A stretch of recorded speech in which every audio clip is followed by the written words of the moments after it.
بادشاہ کا موڈ اچھا تھا۔ وہ نوجوان وزیر کی طرف مڑا اور مسکرا کر پوچھا، تمہاری زندگی کی سب سے بڑی خواہش کیا ہے؟ وزیر شرما گیا، اس نے منہ نیچے کر لیا۔ بادشاہ نے قہقہ لگایا اور بولا، تم گھبراؤ مت، بس اپنی زندگی کی سب سے بڑی خواہش بتاؤ۔ وزیر گھٹنوں پر جھکا اور عاجزی سے بولا، حضور آپ دنیا کی خوبصورت ترین سلطنت کے مالک ہیں۔ میں جب بھی یہ سلطنت دیکھتا ہوں تو میرے دل میں یہ خواہش پیدا ہوتی ہے، اگر اس کا 10واں حصہ میرا ہوتا تو میں دنیا کا خوش نصیب ترین شخص ہوتا۔ وزیر خاموش ہو گیا۔ بادشاہ نے قہقہ لگایا اور بولا، میں اگر تمہیں اپنی آدھی سلطنت دے دوں تو؟ وزیر نے گھبرا کر اوپر دیکھا اور عاجزی سے بولا، بادشاہ سلامت، یہ کیسے ممکن ہے؟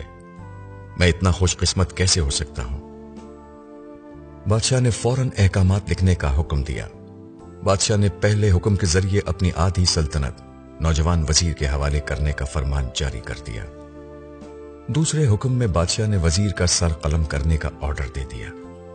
وزیر دونوں احکامات پر حیران رہ گیا۔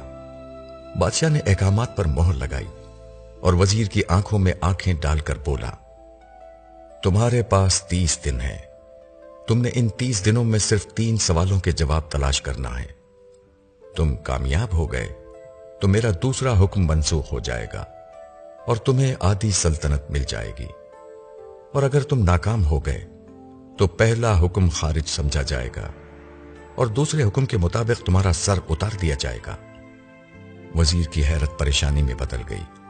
بادشاہ نے اس کے بعد فرمایا، میرے 3 سوالات لکھ لو۔ وزیر نے لکھنا شروع کر دیا۔ بادشاہ نے کہا، انسان کی زندگی کی سب سے بڑی سچائی کیا ہے؟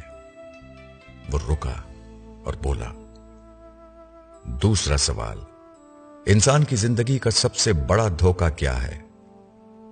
وہ رکا اور پھر بولا، تیسرا سوال، انسان کی زندگی کی سب سے بڑی کمزوری کیا ہے؟ بادشاہ نے اس کے بعد نقارے پر چوٹ لگوائی اور با آواز بلند فرمایا، تمہارا وقت شروع ہوتا ہے اب۔ وزیر نے دونوں پروانے اٹھائے اور دربار سے دوڑ لگا دی۔ اس نے اس شام ملک بھر کے دانشور، ادیب، مفکر اور ذہین لوگ جمع کیے اور سوالات ان کے سامنے رکھ دیے۔ ملک بھر کے دانشور ساری رات بحث کرتے رہے، لیکن وزیر نے دوسرے دن دانشور اور بڑھا دیے، لیکن نتیجہ وہی نکلا۔ وہ آنے والے دنوں میں لوگ بڑھاتا رہا، مگر اسے کوئی تسلی بخش جواب نہ مل سکا، یہاں تک کہ وہ مایوس ہو کر دارالحکومت سے باہر نکل گیا۔ وہ سوال اٹھا کر پورے ملک میں پھرا، مگر اسے کوئی تسلی بخش جواب نہ مل سکا۔ وہ مارا مارا پھرتا رہا، شہر شہر، گاؤں گاؤں کی خاک چھانتا رہا۔ شاہی لباس پھٹ گیا، پگڑی ڈھیلی ہو کر گردن میں لٹک گئی، جوتے پھٹ گئے اور پاؤں میں چھالے پڑ گئے، یہاں تک کہ شرط کا آخری دن آ گیا۔ اگلے دن اس نے دربار میں پیش ہونا تھا۔ وزیر کو یقین تھا کہ یہ اس کی زندگی کا آخری دن ہے، کل اس کی گردن کاٹ دی جائے گی اور جسم شہر کے مرکزی پل پر لٹکا دیا جائے گا۔ وہ مایوسی کے عالم میں دارالحکومت کی کچی آبادی میں پہنچ گیا۔ آبادی کے سرے پر ایک فقیر کی جھونپڑی تھی۔ وہ گرتا پڑتا اس کٹیا تک پہنچ گیا۔ فقیر سوکھی روٹی پانی میں ڈبو کر کھا رہا تھا، ساتھ ہی دودھ کا پیالہ پڑا تھا، اور فقیر کا کتا شڑاب شڑاب کی آوازوں کے ساتھ دودھ پی رہا تھا۔ فقیر نے وزیر کی حالت دیکھی، قہقہ لگایا اور بولا، جناب عالی، آپ صحیح جگہ پہنچے ہیں، آپ کے 3 سوالات کے جوابات میرے پاس ہیں۔ وزیر نے حیرت سے اس کی طرف دیکھا اور پوچھا، آپ نے کیسے اندازہ لگا لیا میں کون ہوں اور میرا مسئلہ کیا ہے؟ فقیر نے سوکھی روٹی کے ٹکڑے چھابے میں رکھے، مسکرایا، اپنا بوریا اٹھایا اور وزیر سے کہا، یہ دیکھیے، آپ کو بات سمجھ آ جائے گی۔ وزیر نے جھک کر دیکھا، یہ وہ لباس تھا جو بادشاہ اپنے قریب ترین وزراء کو عنایت کرتا تھا۔ فقیر نے کہا، جناب عالی، میں بھی اس سلطنت کا وزیر ہوتا تھا، میں نے بھی ایک بار آپ کی طرح بادشاہ سے شرط لگانے کی غلطی کر لی تھی، نتیجہ آپ خود دیکھ لیجئے۔ فقیر نے اس کے بعد سوکھی روٹی کا ٹکڑا اٹھایا اور دوبارہ پانی میں ڈبو کر کھانے لگا۔ وزیر نے دکھی دل سے پوچھا، کیا آپ بھی جواب تلاش نہیں کر سکے تھے؟ فقیر نے قہقہہ لگایا اور جواب دیا، میرا کیس آپ سے مختلف تھا، میں نے جواب ڈھونڈ لیے تھے۔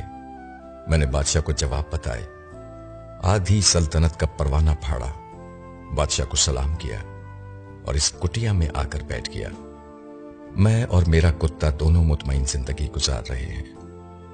وزیر کی حیرت بڑھ گئی، لیکن یہ سابق وزیر کی حماقت کے تجزیے کا وقت نہیں تھا، جواب معلوم کرنے کی گھڑی تھی۔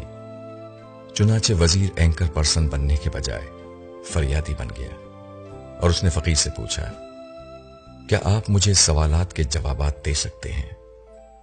فقیر نے ہاں میں گردن ہلا کر جواب دیا، میں پہلے 2 سوالوں کا جواب مفت دوں گا، لیکن تیسرے جواب کے لیے تمہیں قیمت ادا کرنی ہوگی۔ وزیر کے پاس شرط ماننے کے سوا کوئی آپشن نہیں تھا، اس نے فوراً ہاں میں گردن ہلا دی۔ فقیر بولا، دنیا کی سب سے بڑی سچائی موت ہے۔ انسان کوئی بھی ہو، کچھ بھی ہو، وہ اس سچائی سے نہیں بچ سکتا۔ وہ رکا اور بولا، انسان کی زندگی کا سب سے بڑا دھوکہ زندگی ہے۔ ہم میں سے ہر شخص زندگی کو دائمی سمجھ کر اس کے دھوکے میں آ جاتا ہے۔ فقیر کے دونوں جوابات ناقابل تردید تھے۔ وزیر سرشار ہو گیا۔ اس نے اب تیسرے جواب کے لیے فقیر سے شرط پوچھی۔ فقیر نے قہقہہ لگایا، کتے کے سامنے سے دودھ کا پیالہ اٹھایا، وزیر کے ہاتھ میں دیا اور کہا، میں آپ کو تیسرے سوال کا جواب اس وقت تک نہیں دوں گا جب تک آپ یہ دودھ نہیں پیتے۔ وزیر کے ماتھے پر پسینہ آ گیا۔ اس نے نفرت سے پیالہ زمین پر رکھ دیا۔ وہ کسی قیمت پر کتے کا جھوٹا دودھ نہیں پینا چاہتا تھا۔ فقیر نے کندھے اچکائے اور کہا، تمہارے پاس اب 2 راستے ہیں، تم انکار کر دو اور شاہی جلاد کل تمہارا سر اتار دے، یا پھر تم یہ آدھ پاؤ دودھ پی جاؤ اور تمہاری جان بھی بچ جائے اور تم آدھی سلطنت کے مالک بھی بن جاؤ۔ فیصلہ بہرحال تم نے کرنا ہے۔ وزیر مخمسے میں پھنس گیا۔ ایک طرف زندگی اور آدھی سلطنت تھی اور دوسری طرف کتے کا جھوٹا دودھ تھا۔ وہ سوچتا رہا یہاں تک کہ جان اور مال جیت گیا اور سیلف ریسپیکٹ ہار گئی۔ وزیر نے پیالہ اٹھایا اور ایک ہی سانس میں دودھ پی گیا۔ فقیر نے قہقہہ لگایا اور بولا، میرے بچے، انسان کی سب سے بڑی کمزوری غرض ہوتی ہے۔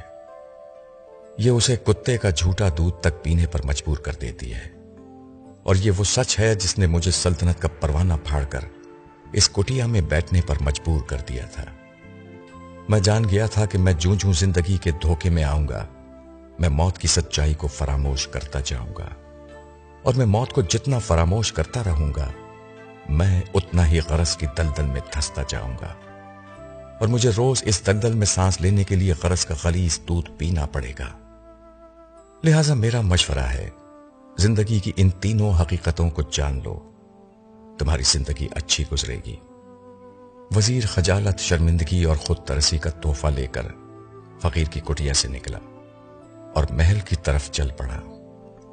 وہ جوں جوں محل کے قریب پہنچ رہا تھا، اس کے احساس شرمندگی میں اضافہ ہو رہا تھا، اس کے اندر ذلت کا احساس بڑھ رہا تھا۔ وہ اسی احساس کے ساتھ محل کے دروازے پر پہنچا۔ اس کے سینے میں ایک خوفناک ٹیس اٹھی۔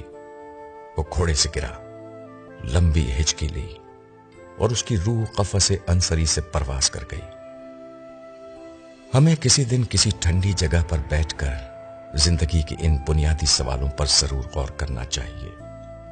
ہمیں یہ سوچنا چاہیے، ہم لوگ کہیں زندگی کے دھوکے میں آ کر غرض کے پیچھے تو نہیں بھاگ رہے، ہم لوگ کہیں موت کو فراموش تو نہیں کر بیٹھے، ہم کہیں اس کہانی کے وزیر تو نہیں بن گئے۔